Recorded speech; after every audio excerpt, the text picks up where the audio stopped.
We have 3 chapters that we're dealing with tonight. And the first is about the yugas.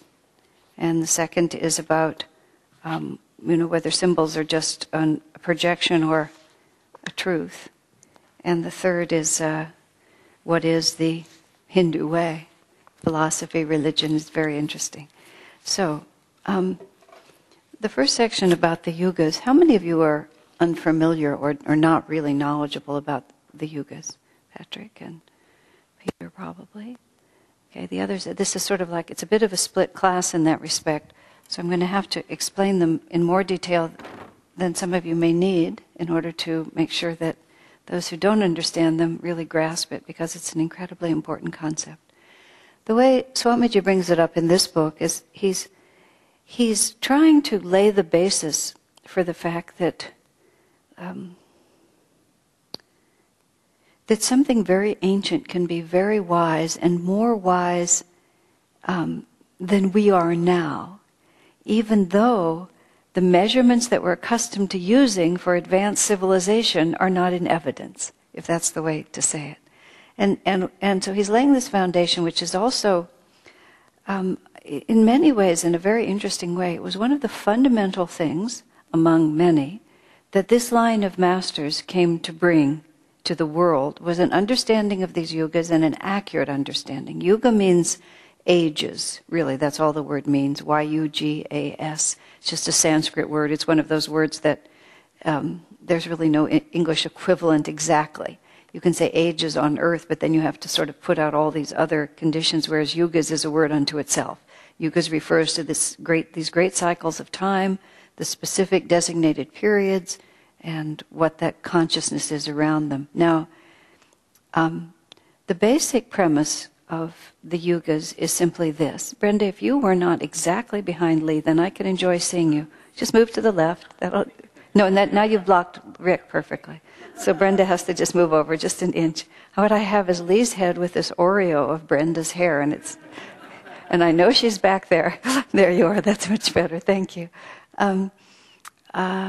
The basic premise is this, that whereas in the West and the anthropological explanation of the advance of civilization is extremely linear, there's this concept that, we used to be primitive and now we're not, and it's been the sort of straight upward cycle, and where we stand now represents the apex of civilization, and we're just chugging along and getting better and better.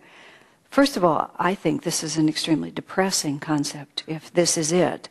This is like not something that you want to write home about if there was anybody to write home about. Wow, look how far we've advanced on our planet.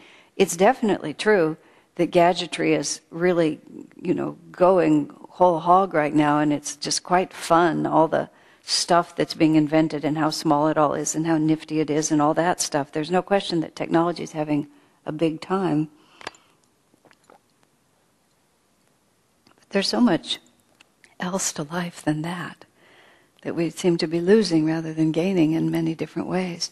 Now, the Indian concept, which is also shared by many ancient civilizations, just doesn't happen to be shared by Western American civilization at this time, is that it hasn't always been a simple linear progression, that on this earth, and when we talk about the yugas, we are talking about the what you would call the overall level of consciousness of this planet. We're not talking about individual souls, individual saints. We're not talking about creation in general. We are just talking about one planet in all of creation. That's just this planet right here. But the concept is that that the refinement of civilization and consciousness on this planet, it has not been linear, but is circular.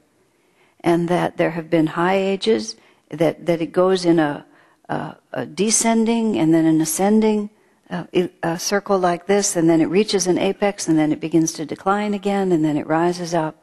And so at any point where you're standing, if you could look far enough back, you would realize that there had been higher ages on this planet, or lower ages if you're going up, depending on where you are in that cycle, and that it's a constant flow, that it never sort of just goes forward and stays there. Now, of course, this is a much more consistent point of view with everything else that we see in creation. Everything else in creation, nothing ever just goes and goes and goes and never comes down again. We have winter, we have spring, we have summer, we have fall. And then lo and behold, we have winter again. And then in the dead of winter, you know that spring is going to come, and you just sort of keep going around in this circle. We have youth, childhood, youth, old age, death, and then there's childhood, youth, old age, and death. It's just constantly sort of going around, whether even if you don't believe in reincarnation, you sort of see, just as one generation is passing over, the other is coming up. Just this last weekend or 2 weeks ago, David and I were invited to perform a wedding for a young couple, early 20s, mid-20s, and it was a very small wedding, and it was most of the guests were the friends of the couple. So as we were standing up to do this wedding, and I was trying to think about the things that I would say, there was no ballast in the room. There was David and I, who've been married for 27 years. There was another couple who've been married almost exactly the same length of time. There was one man who'd had a long marriage, but he was now widowed. That was about it. Everybody else in the room was young. They were either unmarried, about to be married, hoped to be married, or just married, and nothing else. And I rarely had such a sense of being on the other side of some great divide. Usually, I sort of feel just part of whatever's going on, and I did feel part of it because I don't identify so strongly with my age. But I said, in fact, standing up, I felt like we were on a launch pad. We hadn't really gone into orbit, but the fuse was definitely lit. There was just this tremendous sense of getting started, which is very different than the perspective of having done. But you could just feel like, it was like looking in the mirror. You could see all the energy and how it was going to go again and again. So the question always, when we think about that which is unseen and not necessarily easily perceived by the senses, is the question as to whether or not we can draw from something we know and extrapolate from that something that we might not be certain of, but that seems probable. Now, the concept of the yugas, there's many, many ways to prove it and talk about it, but I'm not going to make such an effort to try to persuade, because those sources are available. Some Swami writes in this book. Just more to sort of understand what the implications of it are. And the basic implication is talked about. And see, what's interesting about this is that because according to the way Yogananda explains this, we are just coming out of the lowest age on the planet. In ancient times they would call it gold, silver, bronze, and copper, I think is how the Iron Age. Iron, bronze, silver, and gold. And that would be the ascending ages. The Indian system is Kali Yuga, Dwapara Yuga, Treta Yuga, Satya Yuga. Dwapara simply means second, Treta means third. Kali is the darkest age, the age of matter. And the way they describe it, it's the age of matter. And then matter, the understanding of reality is that this world is material. And everything that you see matter, and matter is reality. And that's during the age of matter, everything is heavy. The greatest power of the human body is the only form of energy available. If you want to express the greatness of God, you build an enormous church. I mean, like a really big one, because the idea is that if God is big, then he must be huge physically. So there you go into these great cathedrals, and you get the idea of the majesty of God because the ceiling of the cathedral is so huge and so far away from you. And when one town wanted to prove that it was more pious than the other town, it built a bigger one of these. This is just sort of the way people think in a materialistic age. Even when the other kinds of energy began to come in, it's just an interesting fact. The energy was measured in horsepower, which was literally what they meant. Like, how strong is this engine? Well, it can push as much as 5 horses could pull. And so we still talk about horsepower, even though nobody has any idea how much a horse can pull anymore, because we're not relating to horses. But everything is physical, and form is a fixed reality. And it can't change. And So therefore, I'm born in this religion, this is what my religion is. This is the dogma, and if this dogma is true, then that dogma can't be true. If my religion is right, then yours must be wrong. Because if everything is fixed and material, things butt up against each other. There's no way that anything can blend. It has to be separated. Nations are separate, religions are separate, male and female are in their position and they follow it, children behave in a certain way, all the things that used to be true, right? And then as we move into a more subtle age, what happens is that the understanding of matter begins to waffle. And we move from the age of matter into the age of energy. And Sri Yukteswar explains that the nadir of Kali Yuga was 500 AD, after Christ died. And that what happened was Kali Yuga was descending down to that point, it hit the bottom, and then it became Kali Yuga ascending. We're still in the age of matter, but before we were getting further and further and further into it. You see, Jesus came at about the most terrible spot there was to come in, which is why I'm pointing out this has nothing to do with individual self-realization. This is about the overall level of a planet. So individual souls could always transcend it. It's just the background of the planet that they incarnate in, and it informs their message because it has to do with how receptive people can be, what they could say. In the time of Jesus, he had to withhold tremendous amount of information from all but a few. He had to speak in parables. He had to hint. He had to imply that there was something but not say it, because the mass consciousness was simply unable to receive it. And in fact, so shocking and terrible was his message that he was crucified, because his more expanded view was such a threat to the rigidity of the times that they just had to eliminate him. And then it got worse after that. And so those who were serious about spirituality withdrew from society altogether. There was just no point. There was no point in trying to do a good work in the world. The world was just too gross for it. So it was the Desert Fathers, and it was the cloistered monasteries, and you had this very extreme picture where if you were at all serious about spirituality, you had to repudiate the world altogether. So you have the girls, sneaking out in the middle of the night and cutting off their hair and then gripping the altar rail and declaring to their family, I will not marry, this is what I'm going to do. There was no thought that you could just sort of be very spiritual and just live normally in the world, because the form was too rigid and because the times were too gross, just as simple as that. But then we hit the nadir of that, and then we were still in the material age, but things start lightening up slowly by slowly. And in the year 1900 precisely, in 1700 there was a shift. There's these little transition zones in the yugas. It's not worth all the details. But in 1900, it shifted, and we shifted out of the age of matter, and we moved into the age of energy. In 1700 it began to shift, in 1900 it really shifted. Now if you think back about what's happened in the world culture since 1900, you can see that the accelerated pace of change has just been overwhelming, really. I mean, Swamiji once was lecturing like this, and he said, almost nothing that you see around you could have existed even, or did exist, Just the video camera, the lights, the microphone system that we're using, the synthetic materials around us, just all kinds of things. It just wouldn't have been there in that form at all. It's all been very, very recent and accelerating so. And one of the primary characteristics is that there's a dissolution of the rigidity of form, an understanding of the more subtle nature of matter, and a much more subtle understanding of sources of energy.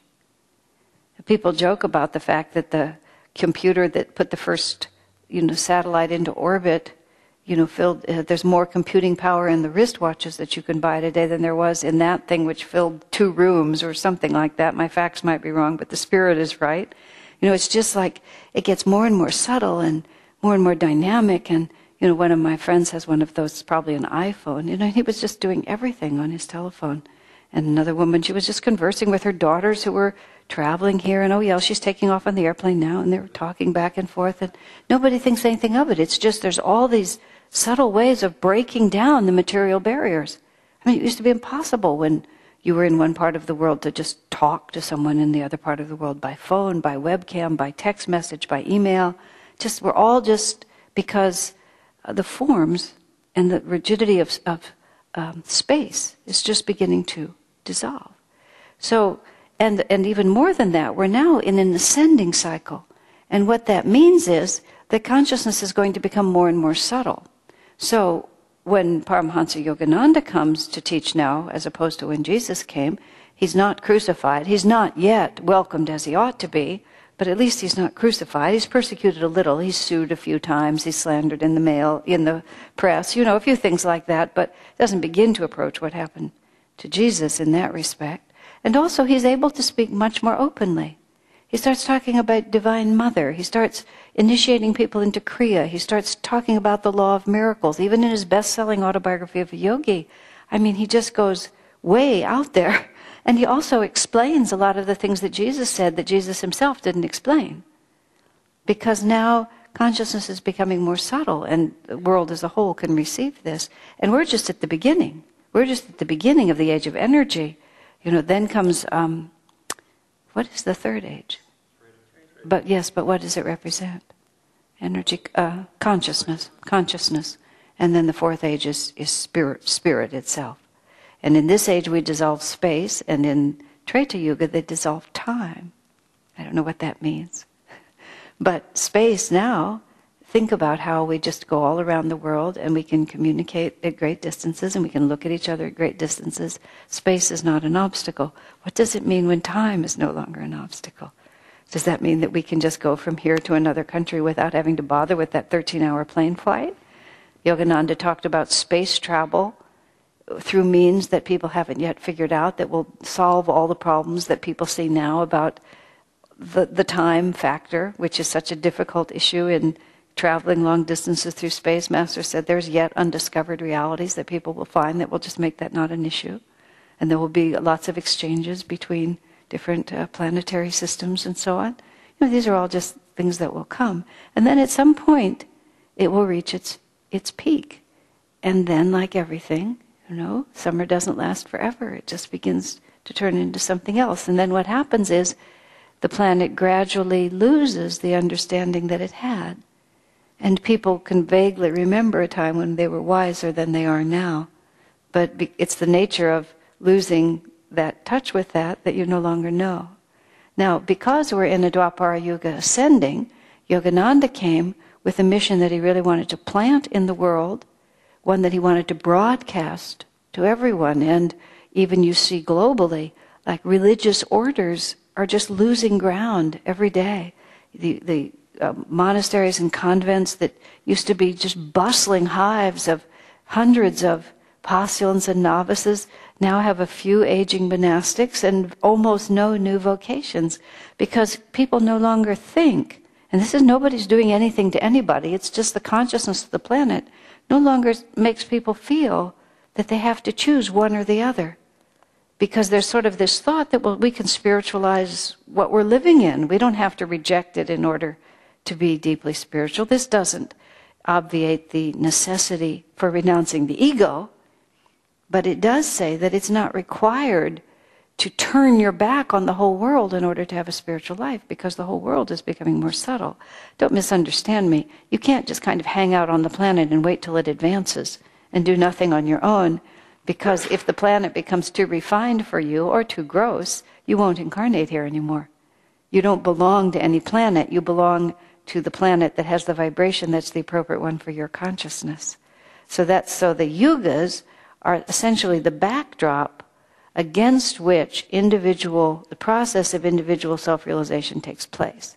And when someone asked Master, do we always incarnate on the same planet? He said, oh no, there's many planets you can go to.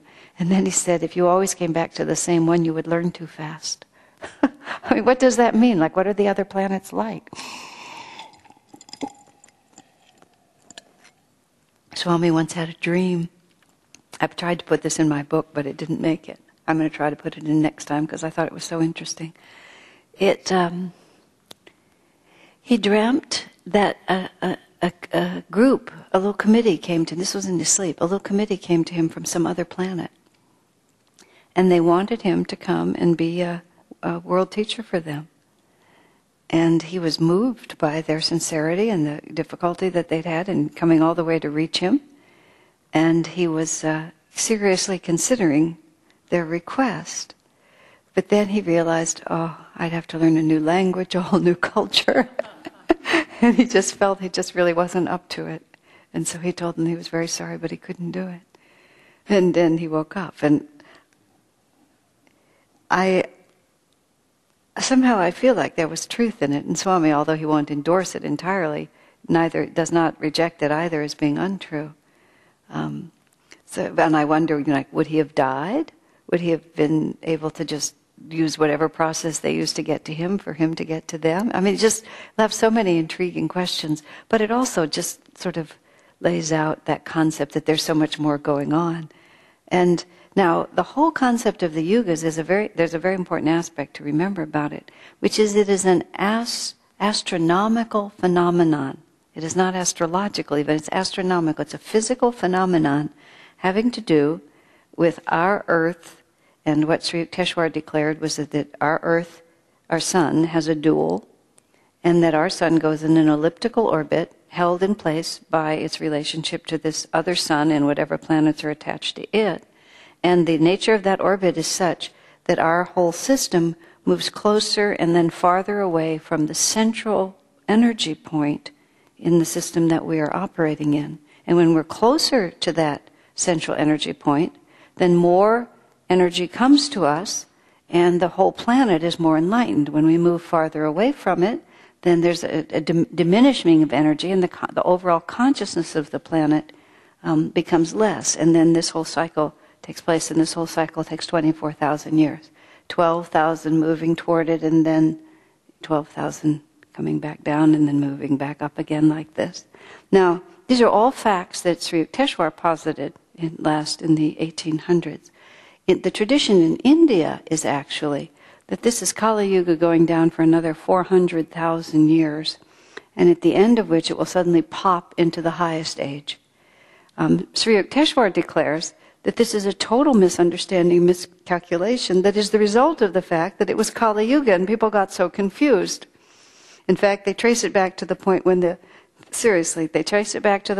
Pandavas gave up the throne and went off to the forest, and all their counselors went with them, which was the beginning of Kali Yuga, when Krishna incarnated for the transition point between Dwapara Yuga and Kali Yuga, the same transition point we're in now, but it was descending. And part of what happens in the Mahabharata is that Krishna sets new rules of conduct, which are less noble than the old rules of conduct. And he says we have to behave this way. This is Kali Yuga. For example, Yudhishthira, who was the first of the Pandava brothers, who was known for his absolute integrity and never telling a lie. He was said to be so pure that his chariot was always 2 inches off the ground. That's how it was described. And there was a certain point at which one of the leaders, one of the warriors on the other side against the Pandavas, was just wreaking havoc with the forces of good. And Krishna said we must stop him, or he's just going to decimate our troops here. And the only way to stop him, because he's so powerful, was Drona, who was the guru, the warrior guru of all of them. He taught all of them how to fight. Is that if he thinks his son is dead, then he will lose heart for the fight. And his son was named Ashwatthama.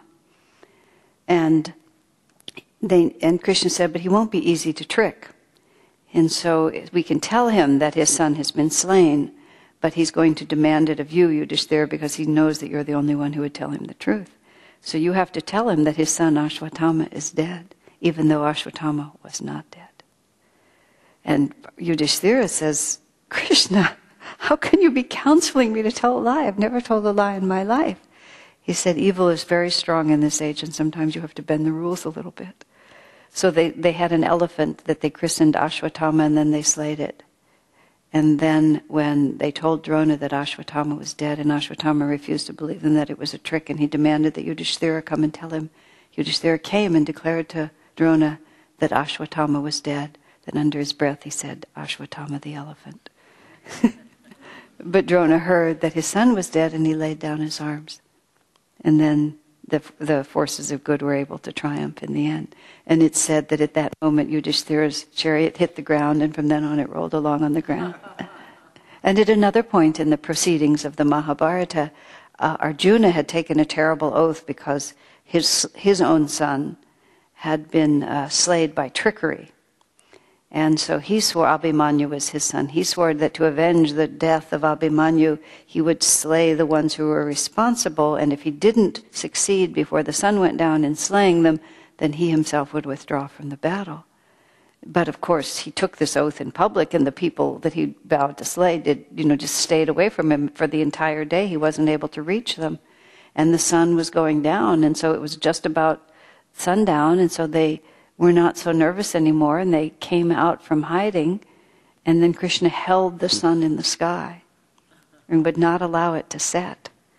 And so then their guard was down, and so then Arjuna was able to slay these nefarious people, and that way keep his vow and keep himself in the battle. But everyone else cried, foul, foul. Krishna held the sun in the sky, the sun was down.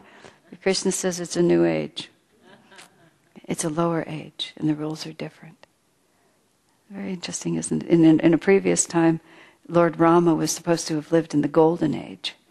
And at the very end of Lord Rama's life, the way the story is told, a fishwife was heard scolding her husband in public.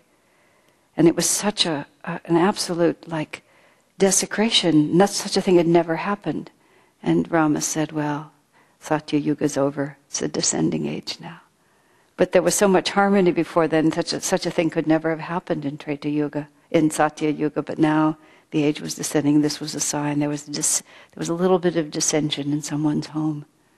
And that's the beginning of the end of it. And we're going down again. So at a certain point, the Pandava brothers gave up the throne after ruling for 36 years or something. They left it in the hands of Arjuna's grandson, who was the only one who survived the whole massacre.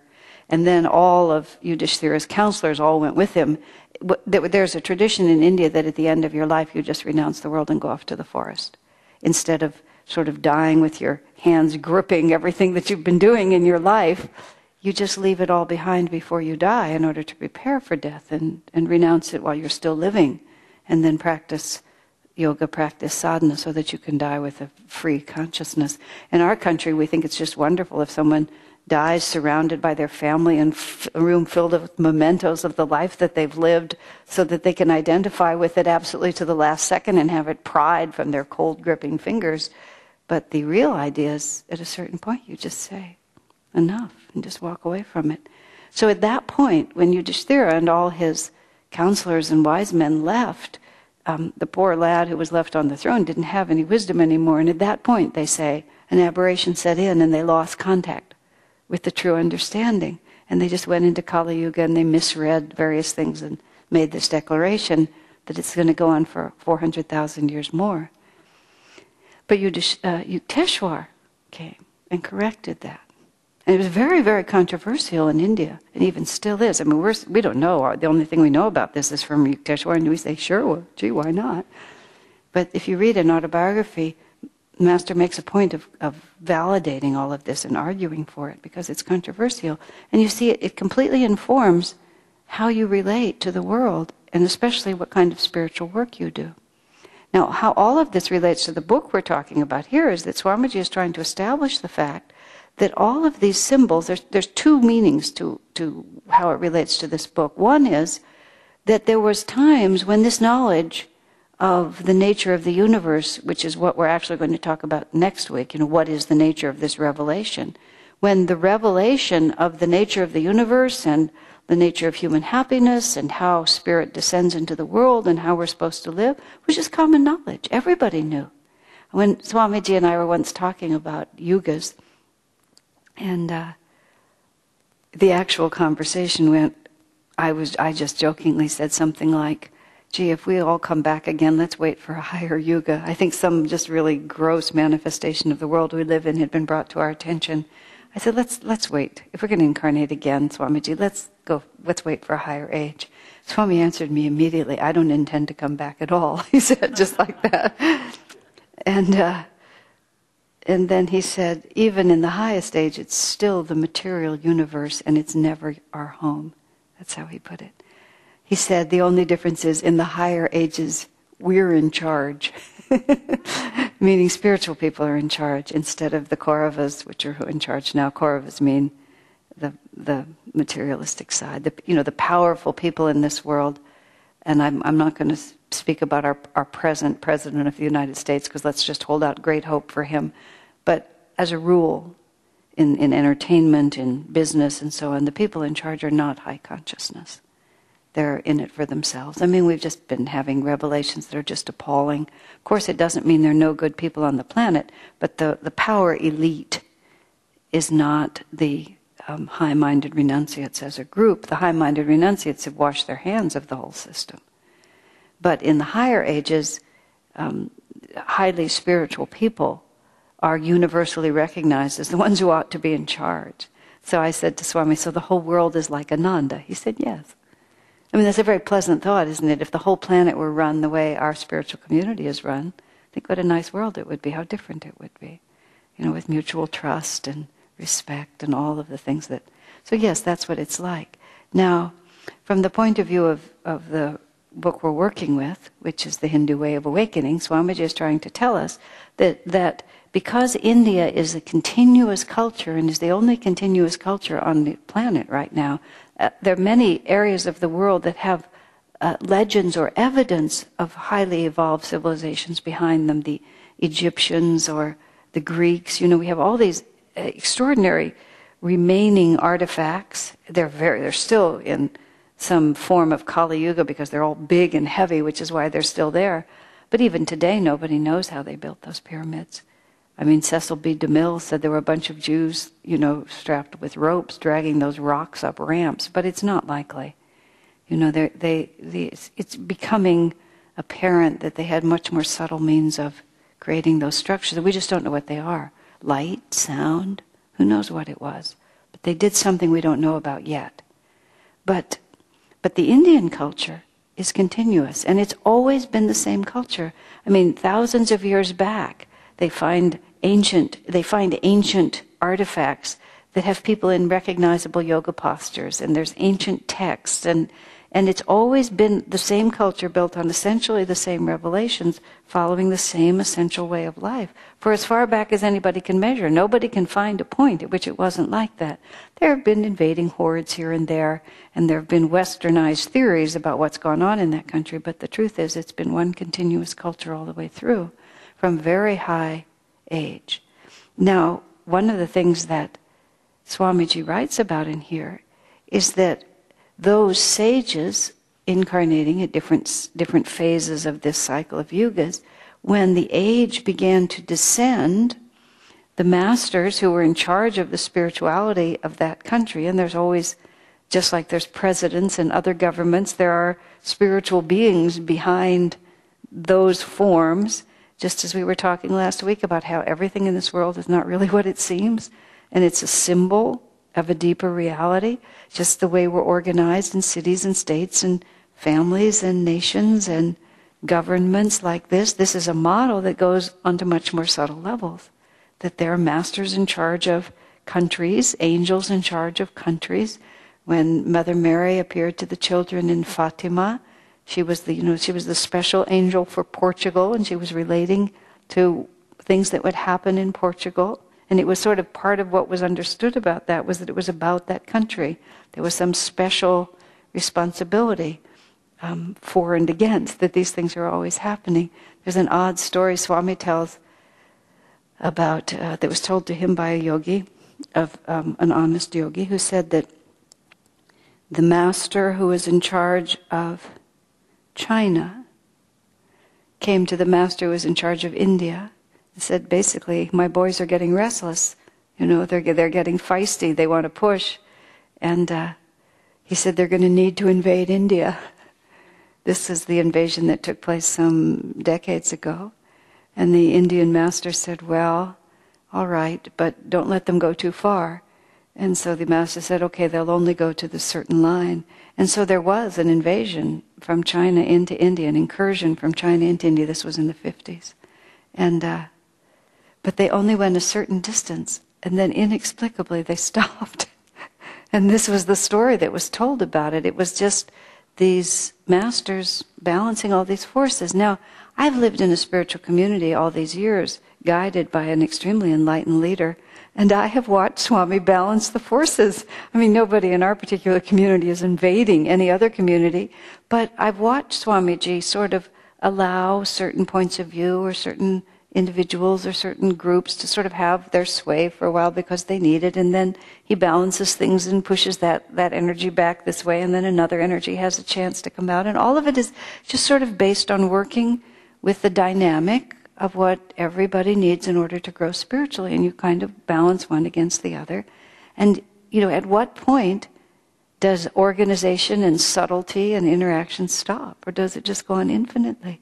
Swami writes in his commentary about Genesis, and I believe, I wish I could say it exactly, but there's a certain point where God uses a plural, and he talks about we are doing this. And Master writes that the divine works through instruments, that even creation is made through the instrumentality of very high beings. It's just but you see, everything in this world is symbolic, and it tells us of a deeper truth. And that's an unequivocal statement. Everything is symbolic, and it tells us of a deeper truth. It's fascinating, isn't it? Even the beauty of nature is just a very dim reflection of the beautiful beauty of the astral world. It all tells us of a deeper truth. Extremely interesting, yes? So what Swami is establishing here is first that these higher ages existed, and second, that this truth of the Hindu religion has been carried in a continuous wave from those very high ages. And when I was starting to say, when the masters saw that the age was descending and we were heading down into Kali Yuga again, oh boy, here we go. Now, from their perspective, completely outside of time and space, I mean, the fact that it's a 24,000-year cycle, which seems just so enormous to us, doesn't mean anything in eternity. It's just, well, planet Earth is going to go into that dark period again, and we need to help those people. So they took a lot of truths that they had been able to articulate directly, and often not only articulate directly, but actually transfer through consciousness directly. And they began to create more concrete ways of expressing them. And a great many of the symbols that people associate completely with Hinduism were actually deliberately created by the masters in order to secretly implant something that would last through Kali Yuga, that when we began to come up on the other side, more enlightened beings could then penetrate into those symbols and see what they actually meant. Because there's this interesting cycle about the circular nature of it. Wherever you are, ascending or descending, you have essentially the same knowledge as was going on the other side. The pyramids were built more anciently, and we haven't quite become parallel with the pyramids. But the expectation is that when we become parallel with the pyramids, suddenly much of the secrets that are implanted there, the secrets of the pyramids, the secrets of the Sphinx, we've begun to wonder what those secrets are. And we've begun to use things like ultrasound and stuff like that to discover things that nobody could have guessed at before, but we haven't really unlocked it. And so there will probably be a time when we're parallel where it will simply be unlocked. Isn't that fascinating to think about? So it's the same with these symbols. The truth is in them. And so the story of, it's said that Veda Vyasa, knowing that the dark time was coming, wrote down the Mahabharata. And that through story and this continuous retelling of these epic tales, the entire teaching of India in the Mahabharata and the Ramayana would be kept alive. Because people would just tell these stories, and they would want to tell these stories, and even in Kali Yuga, these stories would still be told, and the culture would remain intact, and the teaching would remain intact. No matter how clearly people understood it, they would still get it. Even Master writes in Autobiography of a Yogi that when his mother wanted to instruct him, she would draw from the Ramayana and the Mahabharata. I mean, his whole cultural and spiritual upbringing, moral upbringing, was taken from those epics. And Vyasa said, well, Kali Yuga is coming, we have to give these people something. And now, Master writes, he begins to write about the interpretation of these stories. And not just, well, he was a hero and he behaved properly and so he won, so you should be a good boy. And we know that the Pandavas represent the chakras and what each of those chakras represents, and each of those characters is a psychological quality, and the whole battle of Kurukshetra is the battle of consciousness.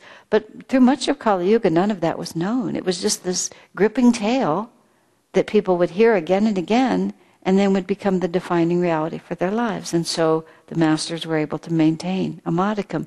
In the Western tradition, because those monks separated themselves so much from civilization, that when the barbarian hordes came through around 500 AD and just destroyed everything, a fragment of culture and civilization was kept alive in those monasteries.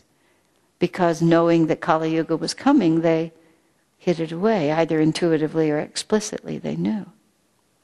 So the point being here is that the revelation that Hinduism represents came from a much higher age, that those high truths were hidden behind a plethora of symbols and stories so that they would survive through Kali Yuga and people would maintain some attention and relationship to them that could not have been maintained if it had been written more explicitly, because people would have just rejected it as ridiculous. If you went back, even a few centuries and carried an iPhone and told people that you could, all these things that you could do, people would probably burn you as a witch. There's lots of literary tales that are told. Mark Twain most notably wrote some story about a man goes back in time and he knows an eclipse is coming, and he manages to persuade them that he's a magician because he can predict this eclipse. He can make it go dark and make it go light again because he remembered historically and knew where he was. And it's a very small example, but it's a great literary device. Before we go on with the next chapters, does anyone have any questions about anything I've said so far? Yes, Brenda?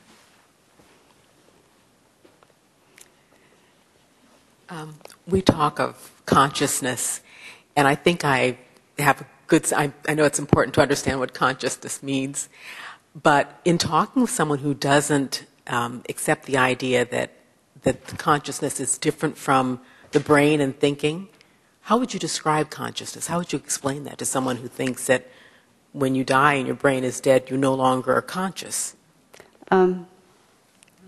First I would ask myself why I would be trying to explain it to them. Well, the question is, can you be aware without thinking? Can you ever be at a point where you don't have any... when you don't have thoughts, you have to ask the person, have you ever been still enough where you weren't thinking but you weren't aware? Even when you go to sleep and lose consciousness, you're aware that you slept. It's a very interesting fact, isn't it? When you wake up, you know that you slept somehow. Even though during the time you were sleeping, you were unconscious, you were subconscious, you weren't completely unconscious because you know that you slept. It's an interesting fact. I would just try to think of specific examples in their own life, but you won't really persuade, so you quite seriously, you have to really ask whether they really want to know, because it doesn't help people to try to impose upon them a teaching they're not ready to understand. It's really better not to. If they're genuinely interested, that's one thing, but if they're either just looking to shoot you down or wanting to just combat it, it's really better not to allow them to, because if people make up all the arguments as to why your teaching is wrong, it drives that ignorance deeper into their consciousness. So if they resist you, it's better not to try to persuade them. It's better to change the subject. You rarely, I would say never, I've never seen Swamiji try to persuade anybody. He'll try to be persuasive in his arguments, but that's quite different than persuading someone. If they're not interested, he just won't talk about it. Cast not your pearls before swine, Jesus says, because it reinforces ignorance. It's not helpful. Otherwise, I would try to find examples of how they can be aware without thinking, but to actually have them understand that there's a level of consciousness beyond the brain, and that consciousness is the source and not matter. It's just like, you have to have some intuition about that before people can accept that. Is that an answer to your question? Well, so would you say that consciousness is awareness? Yes. I mean, to be aware is to be conscious. I would have to think more deeply about it. I mean, there's Sanskrit words for it, but yes, to be aware, awareness. You can be aware. You're conscious. Yeah, consciousness and awareness are similar in words. For some reason, I can't bring that to a clear focus, but I think that would be true. Is that fair enough? Okay. Anything else? I found that, how do you say it? If people feel your vibrations, and your uplifting vibrations, it's better than giving them your philosophy if they don't want it. I tried very hard to give people the philosophy they didn't want for a long, long time. And then I finally just started being really super supportive and kind, and discovered that in some way they actually, I think, understood my philosophy more than when I tried to explain it to them. Because they began to get that there was some vibration. I mean, none of these words were part of their story, but they got that there was some vibration happening. They were attracted to that vibration. And being attracted to that vibration, they're much more attracted to that vibration than they were to my explanation of what that vibration was. My explanation annoyed them. My actual vibration attracted them. And so I shifted one for the other and found it a lot better. And I just don't talk to those people about these things at all, ever, because they're not really interested. But I can give them a great deal of it, and then it will inspire them to really want to know at some later date, if that makes sense. Yeah. Any other questions? The next point that Swami makes through the sequence of these 3 chapters is basically just asking the question whether symbols are just a subjective projection or whether they have an inherent reality. And then he talks at great length about superconsciousness versus subconsciousness. And superconsciousness is the whole key here, which is, he describes the fact that Jung tried to make a unity of understanding among all peoples. And he talked about the collective unconscious, which Swamiji describes as an unfortunate choice of words, because nothing is unconscious. But what Jung was trying to get at, Swami's endorsing here, which is there's a shared level of reality that we're all part of.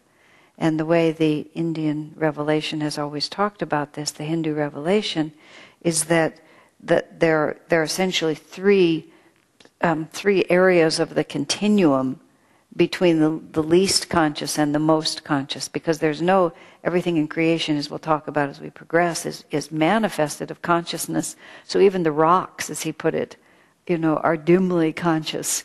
Even though their self-awareness is virtually nil, nonetheless the substance of what they are is consciousness. This is where, as we advance into higher yugas, and we get into the level of consciousness, we begin to understand that everything in the universe, which is what we're coming to now, with our relationship to trees and plants and animals, we're beginning to see that there's a shared consciousness. Whereas, deeper into Kali Yuga, the idea that animals might be conscious, that there would be some shared reality between us and animals, would just have been ludicrous. People just slaughtered animals and used them. There was none of this sort of sympathetic vibration that we feel now. Now there's a growing outrage at the mistreatment of animals, and all of those things is a growing understanding of this all-pervasive shared awareness of which everything is a part. In Kali Yuga, we can all be, we can hate the people in the next valley, and we can persecute mercilessly somebody who has a different color skin than we do, and we can call people, in this country, complete fools and idiots, but because everything is separate, and what does that have to do with me? But when we begin to understand this shared level of humanity, then all of a sudden somebody on the other side of the world may look a little different from me. He may eat different foods and speak a different language, but there's this understanding that somehow behind all of that, there's something that draws us together. And the understanding is, as we raise our consciousness above the level of mere form, which is our physical body, we begin to enter into the realm that transcends form, from which form emanates, and we begin to sense this unifying reality of light and sound and love and human feeling and kindness. And that is the superconscious doorway, leads us up to these infinite states of consciousness. And these symbols that we're talking about that are true symbols, he says there are simply man-made symbols. There's something that somebody thinks it's a good idea, and I'll put these two forms together, and this is what this means, and it'll be intellectually explained. Then I make the circle, and then I make the line, and this is what it means. Or he talks about the hammer and sickle for the Communist Party, or the reverse swastika for the Nazis. That a human mind just thinks this is a good idea. It's quite different than the actual forces coalescing into some perceivable reality that you can feel has higher consciousness. Last week I talked about the symbol of Ananda that Swami perceived in meditation in answer to his prayer. And he just saw that shape, and it spoke to him the essence of our community. There's a very peculiar phenomenon which we've talked about a little bit, which is the phenomenon of crop circles, which is really something much more common in this world than the popular press would have you believe. And I would have, before I saw a recent documentary on it called Star Dreams. I know there's many documentaries on this phenomenon, but Star Dreams was a very interesting one. And it's much more common than we realize. And these extraordinary patterns appear in fields and places, sometimes on ice. They come suddenly. They're often massive, covering many acres. They're really not clearly visible except from the air. They're extremely complex. And the most amazing thing about this documentary that I saw is they're beautiful. Really beautiful. And when you see them, it stirs something in you. And it was such an interesting thing just watching them on a television screen. You just saw these beautiful patterns. You had no idea what they actually meant. But they lifted your consciousness. They were a symbol of something. And there's all this speculation as to where they are. The most cogent, the most probable explanation is literally that they are a projection from some other civilization that's trying to communicate with us. And they're trying to communicate, or Mother Earth herself is trying to communicate with us. I would have called it wacky myself until I became a little more acquainted with it. But it was for me also the most interesting thing, because I'm looking at a symbol for which I have no association. Some pattern of circles or lines or something like this, viewed from the air, beautifully symmetrical, and just, it says something. And it was such a non-verbal communication, so clearly of an elevated nature, you could feel it all through you that it was elevated, and had no idea what it actually meant, except that it meant uplifted consciousness. And it gave me a tremendous respect for the concept of symbols, how they can just be planted, and even though you can't verbalize it in any way, there has been a definite communication takes place. And so Swamiji is wanting to make a very emphatic point in the second chapter that we were reading tonight, that this is not just the projection of human thought. These are not just good ideas. These are actual states of consciousness. Goes back to revelations. These are actual revelations of higher realities that advanced souls who have the revelation are trying to put into some form that people who haven't had the revelation will be able to intuit something of what they experience. So that's the main point he wants to make. This is truth. This is not imagination. This is not just putting out an idea and hoping that somebody will buy it. This is reality condensed. Now, he goes on to the last chapter that we were reading tonight, when he calls this science, religion. What is this? This philosophy, religion, science, or what, he calls it. Because the chapters after this, which we're going to read, the Hindu revelation, basically, what is it? The Hindu way of awakening, its revelation and its symbols. Well, what is the revelation that the symbols represent? And then we're going to talk about the whole worldview that is characteristic of the Hindu culture. But before that, he sort of talks about this philosophy of India, this religion of India. What is it? And reading through it this time, I I really got something that I had not exactly appreciated before. Now, bearing in mind, one of the aspects of Kali Yuga is that all the cultures are really separated from each other. Time and space provides much too much of an obstacle. Swamiji talks about a friend of his who grew up in Switzerland, and even the valleys in Switzerland, for many centuries hardly communicated with each other. The mountains were too high. People just lived in these tiny little worlds. And so Asia was very separate from the West, and Africa was completely separate from, the upper parts of North America. Only a few souls would venture out, and even still today, to tell a Marco Polo is considered to be a tremendous lie, because when Marco Polo went to China and then came back to Europe and told people what he'd seen, it was so outrageous to them that it was considered to be a Marco Polo. And that's why his very name began to be synonymous with just absurd exaggeration of the truth, because everything was so separated. So India and the whole culture of Tibet and India and the masters of the Himalayas and all of that going on for so many centuries was very separated from the West. And as Kali Yuga began to give way to the beginning of Dwapara Yuga, and people began to learn how to navigate the globe and relearned all the systems that would allow us to travel from culture to culture, and became energized enough to be interested in doing it. And then above all, when Christianity took hold in a certain way, with that teaching that Christians had a duty to carry the fact of the salvation possible to souls from Christ, and certain people felt this duty to go out to the heathen and try to carry this message to them. I recently read the Pearl S. Buck, who is a fiction writer who spent the first 40 years of her life in China. Her father was an absolutely dedicated missionary. She writes about, he was of a generation that you will never see again.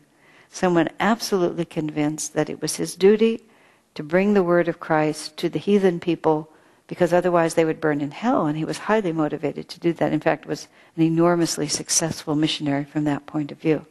Not because he actually converted many people, but because he gave lots of people the opportunity to be saved, which is what his responsibility was. Whether they took it or not was not his responsibility. His job was to give them the chance to be saved. Well, a great deal of the first discovery of India and its culture and the communication of that came through missionaries, because they were the ones who were highly motivated to go across and learn that culture. And even the harmonium that we play, that was an instrument developed by English missionaries, because they were going out, and they called it a field organ. They were going out to the missionary field, and they wanted to replicate the sound of an organ, and so they created this instrument. Sometimes it has little foot pedals, so they could teach the heathen the hymns, right? And the Indians usurped it and have, adopted, and it's become considered an Indian instrument for the purpose of the kind of devotional chanting they do, but it was actually brought to them by the missionaries who were trying to make a small organ. But when the missionaries went to India, as Swami explains in here, they found this tradition of declared truth, of these yogis saying, the world is, this is the nature of the world, it's light and it's sound, and we are one with that. And these great rishis would declare, I am one with the infinite, I am Brahma, I am He, I am God, in essence. And the missionaries were so completely bewildered by what they were encountering, because see, one of the factors about Hinduism that really, as Swamiji asserts, is one of the reasons why it's remained vital all these years, is nobody is in charge. And as he was saying in the introduction to this book, Buddhism is neat. It was founded by one person. It has a certain system.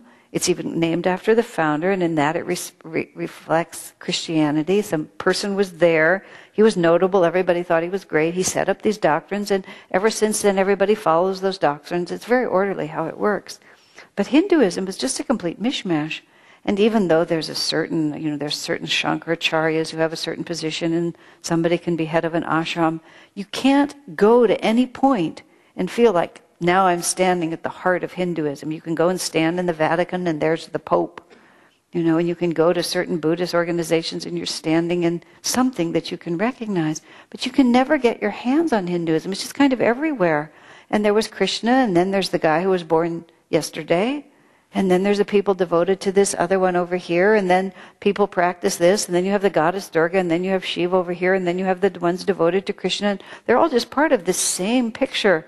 And then you have these ancient rishis making these unequivocal statements about the nature of reality, and the missionaries just couldn't handle any of it. None of it. And it was all so confusing because Revelation started and ended with Jesus, and we have the one true teaching. And who are these people? You know? And then even more confusing to them was that they would bring word of Jesus and they would find the Hindus apparently very receptive. Oh, another saint. Wow.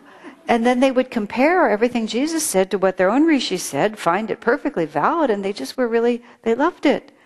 But they didn't in any way feel that that meant they had to repudiate Rama, Krishna, Shiva, Durga. And the missionaries were stunned when the Hindus kept up their pagan ways after they'd found the true teachings. And the Indians were stunned that the missionaries expected them to. It was just such a complete, absolute not meeting of the cultures. And because the missionaries had no sense, for the most part, and certainly their overall philosophy was this, didn't have any sense of personal realization. You know, because Jesus was the only Son of God who just kind of happened and had no previous incarnations, and there were even the lost years of the Bible were gone, so he never had any gurus or anything. No way, no sir. He was just totally, that was it. Never did anything to attain his way, was never taught by anybody, nothing, because all that story was taken out of the Bible. They just, here he is, and we relate to him, and his life and our life are just completely separate. There's no progression. You see, what was completely taken out of the Bible was even the concept of progression. And especially from the missionary point of view, you're saved or you're not. And when you're saved, you go to heaven. You don't realize God. You know, the missionaries don't quote as Swamiji writes about it, the really mystical aspects of Jesus' teachings as an example, or of any teaching, the really mystical aspect that allow the individual to have direct access to the highest level of spirituality is very destabilizing to an institution that's based on a priesthood or a hierarchy. If just anybody can go around and, you know, become God realized and have their own revelation, then what happens to the priests? What happens to the organization? It's very important for the organization to keep the whole thing in place. That's how you make it work. And the Swami writes, congregational worship is really helpful to lots of people because that's their own consciousness. They can belong to this. And it does help uplift them and keep them in line. It's not an unmitigated evil. But when you have only that, and that's your concept of religion, when you meet something like Hinduism that's telling you that I am one with the infinite and you can be one with the infinite and we're all one with the infinite, it can't be allowed. It's not even that they don't want it to exist, it's that they just can't believe it exists. So they had to try to figure out who these people were and what they were doing, because they clearly weren't religion, because they didn't have anything to do with religion as they understood it. No system, no hierarchy, nobody in charge, no book of dogma. As Swami writes, there was one of the people who resisted, one of the rabbis, when the Jews were persecuting the Christians and were trying to stamp out Christianity, because it was just one sect of Jews against another. It's very important to understand that. You know, this idea that the Jews killed Christ, they were all Jews and they were all fighting each other. It was just like a totally in-house problem. It's easier, more clear to say a corrupt priesthood did away with an avatar and forget what their culture was. But one rabbi said, look, if this is not divinely inspired, after a while it'll just die of its own wrongness. And if it is divinely inspired, we sure don't want to be standing against it, do we? Why don't we just leave it alone, okay, and let it prove itself? And Swamiji says that the entire Hindu philosophy has simply been that. There will be true teachers and there will be false teachers, and the true teachers will endure over time and their truth will be proven, and the false ones will flare for a while and then die out. And we really don't have to worry about it because it just works itself out. And so that's how the whole Hindu system has always worked. There's an ashram here and there's a great saint and everybody flocks to that saint because by their fruits ye shall know them. These people are getting true blessings. and then maybe that saint's disciples don't have that same power, and so they might try to enshrine the memory of that saint, but people just go somewhere else because the power is not there anymore. Nobody has to tell them one way or another. People have the brains to figure it out. But the missionaries felt that what the rishis were declaring was so completely preposterous that it must be just speculation. And that's how Swami writes it. And so it was more akin to philosophy than to religion. And so the concept of the philosophy of India, which is a phrase I must confess I myself have used, and is very commonly used, the whole teaching of India became classed as a philosophy. Because philosophy is the love of wisdom. It's not necessarily wisdom itself. It's a bunch of rishis figuring out, trying to guess. Gee, maybe we're all Brahma. And when we declare that we're all Brahma and that we can be one with Brahma, we're just speculating. And that was the whole Western orientation that kind of biased us not to understand that this was revelation. This is not speculation. And interestingly, Swamiji also writes that in fact, the classical Hindu approach of the rishis, the classical text of Hinduism, are more like science than religion. Because religion, as it's practiced in the West, is really mostly speculative. They say we're going to go to heaven, but who knows? And there's just a lot of declaration of truth. But the scientific method is that it's proved by the experiment.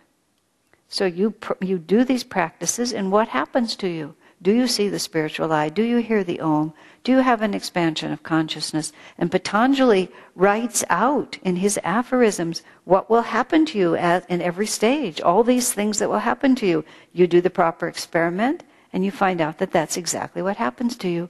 And you believe Patanjali not because somebody said you had to, but because it's science. You do the experiment, and this is what happens. That's why Master came to America and called it the science of religion. He was trying to say that religion is a science. It's not philosophy, and it's not speculation, and it's not faith. It just simply is. So he says that the revelation that people call Hinduism is not religion in the Western sense, but it's much more like Western science that's very skeptical until all the facts are in and it's proved. It's just that what the facts are and how it's proved when you're dealing with inner consciousness is simply a different method. It's not the scientific method, so to speak, is all about objective fact. It has to be like this. This is what happens. It has to be replicated. It's all through the senses and objective. The science that you practice of yoga is the states of consciousness, but it's no less provable. It's just that the experiment is different. So it was very, what was I going to say? So it was very interesting to me because you see there's so many biases that we absorb without realizing that we've absorbed them. And so the philosophy of India is a very interesting one because it isn't a philosophy at all. It's a revelation of divine truth directly perceived and communicated as simply and as plainly as possible. And that's what this whole book is about, is to step into that revelation on its own terms for its own worth and reappreciate it.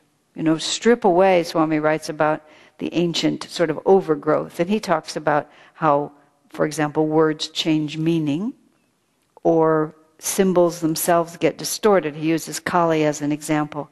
He said the original symbol of Kali had to do with the dance of God in creation, meeting the omnipresent stillness of God beyond creation, and at that point, the vibrations of creation cease. Kali represents the force of creation. Her consort, Shiva, represents the power of God beyond that. And in Kali's dance, she's touched Shiva, and as soon as the vibration touches the motionless infinite, then the creation is dissolved. I mean, this is what happens to us in our own consciousness. This is the end of the world. This is how the Christians began to think that the planet was going to blow apart, when in fact what was really going to happen was at a certain point, the devotee in this creation would touch the infinite stillness, and the vibration would cease and the world would end as we know it. So Kali represents that power. She touches Shiva and she's gone too far because now she can't go on doing what she's doing anymore. So in India, when you go too far, you bite your tongue like that. I mean, I do it. A lot of people probably do it. Oh, that just sort of like, it's kind of an instinctive natural gesture. So Swamiji writes that the symbol of Kali originally was her having gone too far because she touched Shiva. And now it was over for her. But he said as time passed, that tongue got longer and longer, more red, and it became sort of a sign of her bloodthirstiness, this long, ferocious look. And he said, and those are the kind of aberrations that begin to diminish the revelation, just like in institutional religion. It starts out pure and then human ego takes over more and more. So he said you have to have, and this is what he's doing, you have to have the wisdom to strip away that which is wrong. And the other example, which is so excellent, is that the word go used to mean light. And then it gradually came to mean cow. So there's a lot of things in the scriptures that refer to what people think of referring to cows. And it's actually referring to light. And so it's just like in the Christian text too, words have changed their meaning. And if you know what the original meaning is, the entire scripture reads differently. So you read about all these ancient people accumulating cows and measuring all their wealth in terms of cows and trading cows and going off and getting more cows. And really what the word actually meant was an expansion of light. And when their herd got bigger, they were having more of an experience of the light. Simple change like that, and everything is different. So all of these factors have to be taken into account. So next week, we'll read the next 2 chapters, which is the Hindu Revelation, Part 1 and Part 2. And basically what that describes, that's page 91 through 129, chapters 8 and 9. And what that describes essentially is the Hindu worldview, which is really the worldview of self-realization. And it's very, very helpful for us on this path, just like reflecting on the yugas. The more clearly we can cognize this, the more the more our spiritual life has a spine, has a solid spine of understanding that everything else that we're exposed to can sort of be seen in relationship to it, and this book provides it beautifully. So, any questions tonight before we go forward? All right. Thank you very much for sharing this evening. We'll see you next week.